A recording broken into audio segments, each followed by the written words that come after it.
അങ്ങനെ big boss വീട്ടിൽ നിന്നും മസ്താനി പുറത്തായി എന്നുള്ള വാർത്തകളാണ് ഇപ്പോൾ വന്നുകൊണ്ടിരിക്കുന്നത്.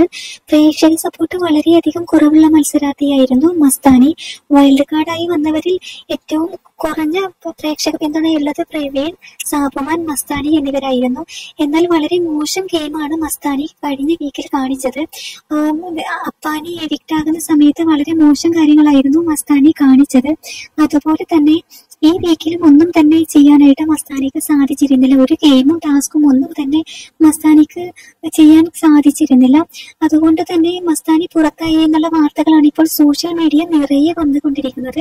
ഒരു പക്ഷെ ഇത് ഇപ്പോഴും ഒഫീഷ്യലി കൺഫേം ആയിട്ടില്ല. വാർത്തകൾ ഇങ്ങനെ വരുന്നു എന്ന് മാത്രം നമുക്ക് ഉറപ്പിക്കാൻ പറ്റില്ല. ഇന്ന് രാത്രി ലൈവോട് കൂടെ നമുക്ക് ഉറപ്പിക്കാൻ പറ്റുകയുള്ളൂ. എന്തായാലും മസ്താനി പുറത്താകാനുള്ള സാധ്യതയാണ് ഏറ്റവും കൂടുതലായിട്ട് പ്രേക്ഷകർ പറഞ്ഞുകൊണ്ടിരിക്കുന്നത്. മസ്താനിക്ക് പ്രേക്ഷക പിന്തുണ കൂടുതലാക്കാനായിട്ട് സാധിച്ചിരുന്നില്ല.